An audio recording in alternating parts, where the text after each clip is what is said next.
Today is April 1st, meaning it's a National Super Serious Video Essay Day. And for my super serious video essay, I'll be discussing why the controversial Season 2 of The Promised Neverland is actually a masterpiece. Season 1 of the show was critically acclaimed and is undoubtedly one of the greatest strings of 12 episodes ever released, despite not winning any awards at the 2019 Anime Awards. The mystery, animation, music, characters, and horror was top-notch. There was so much to love about it, and if anyone was similar to me and picked up the manga after the first season, they'll know just how much better and complex the mystery, horror, and world becomes, turning into a political drama with relationships and alliances turning into a full-scale war. The manga has one of my favorite plot twists of all time, with the reveal of who William Minerva is.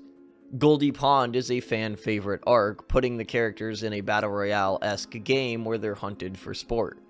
Yugo is a vitally important character, being a kid who escaped the farms years ago and helps the kids find their way in the new world, free from the confines of the farm, but now exposed to the dangers of the world. The Seven Walls arc is my personal favorite arc, having some of the most unique and mind-bending art I've ever seen. However, the controversy regarding Season 2 stems from the fact that the anime adaptation included none of these things, and that Season 2 adapted 144 chapters in just 12 episodes. But I'm here to argue in the most serious and least ironic way possible that this is what makes Season 2 a masterpiece of animation. Season 2 of The Promised Neverland picks up right where the previous season ended, showing us the adrenaline-rushing race as the kids try to escape the demons trying to chase them. With the farms on high alert, the kids might as well be trying to outrun an entire army of demons, in a world that is completely unfamiliar to them, I might add. Episode 1 genuinely does a really good job of expanding the world and showing us just how smart these kids are. It also continues to build on the mystery of William Minerva. The following 2 episodes have a pretty good pace to make the viewer, if they're familiar with the manga, think that this series will continue to have several more seasons and will cover most of the story told by Shirai and Demazu. That is, until we reach the second half of the 3rd episode, and are met with a plot twist to rival the reveal of Mitsuha and Taki living in different timelines from Your Name.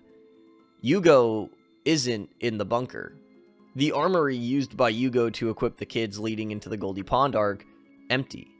This honestly had me let out a sigh of relief because I knew this meant a few things. Firstly, I knew it meant that I wouldn't have to relive the emotional scarring and trauma that was caused by Yugo's actions in the manga.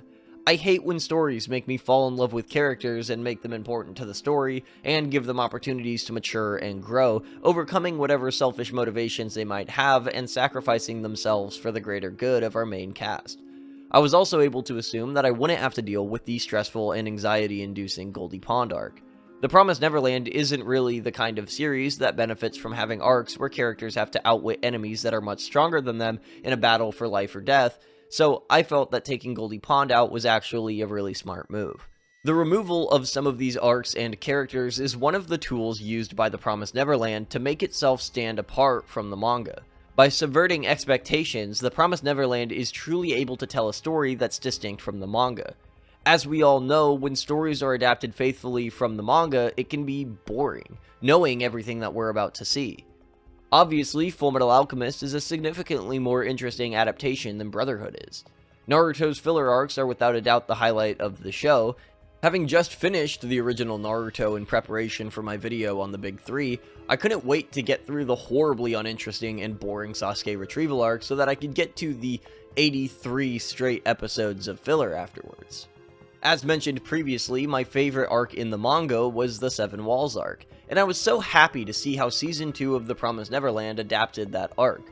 The Seven Walls arc takes up about 15 chapters of the manga, and is filled to the brim with some of the most intricate illustrations I've ever seen. The arc contains some of my favorite moments of development for the story, as we watch Emma and Rei try to figure out the truth behind the promise that divided their world.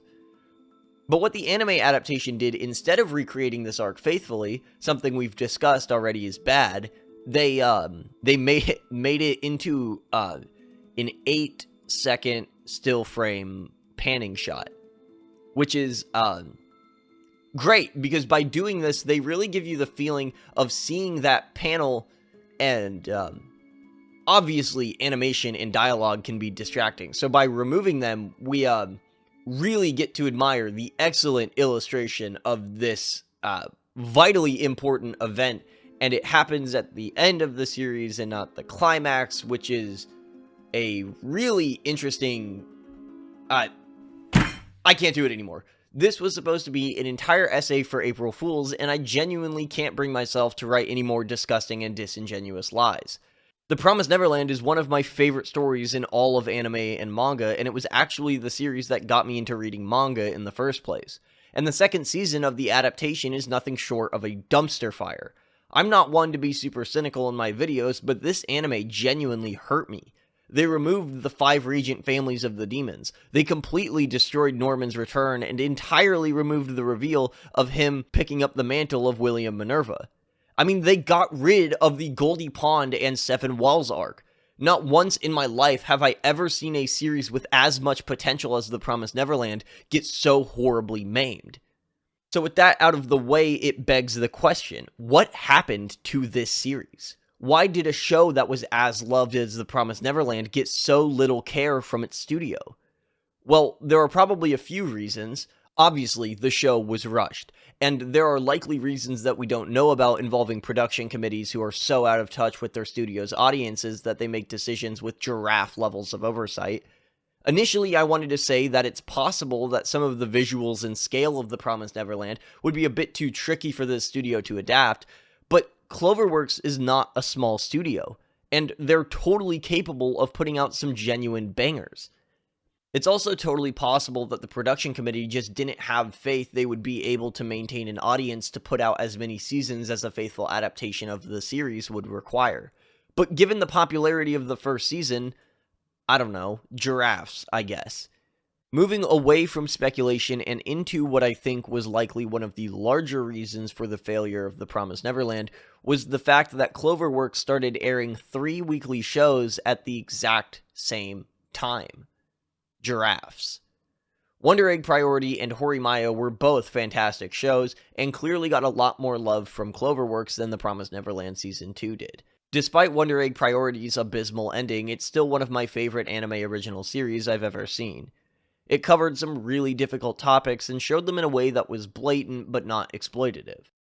On that topic, Horimayo was the first romance anime that didn't make me want to kill myself, and it also had some gorgeous visuals and one of my favorite openings ever.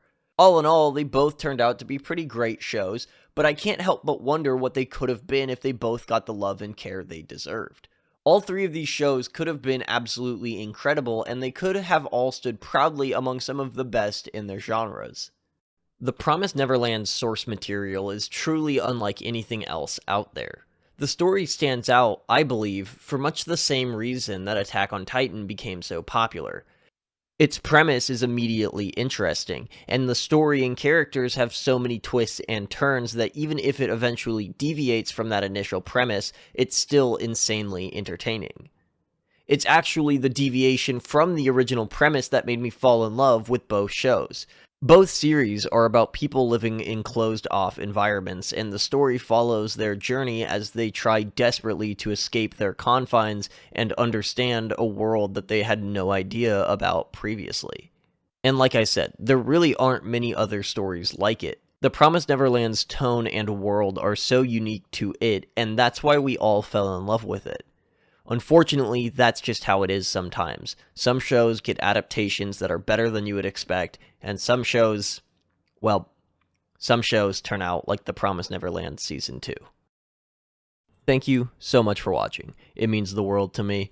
I apologize that this video was a little short and not what some people were expecting, but I did want to have a little bit of fun for April Fools, so I hope you guys enjoyed it. I do have more of my normal stuff coming out shortly, as well as a couple of other videos that I would like to experiment with, so stay in touch for that. But if you guys enjoyed the video, please go ahead and hit that subscribe button so you can see some more of my stuff as it comes out.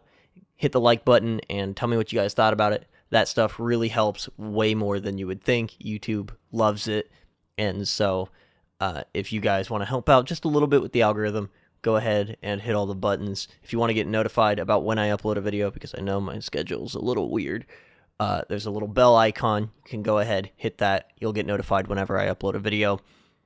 And one last thing, I have been making more TikToks recently.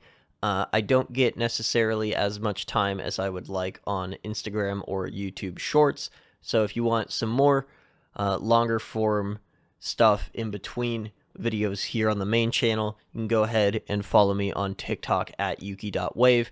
I get up to 10 minutes over there, and so I've been trying to do some longer videos. Specifically, as I've been watching Naruto, I've been breaking down my thoughts as I watch it. But yeah, go follow me over there. You can follow me everywhere else. All the links will be in the description. But I hope you guys enjoyed. Thank you so much.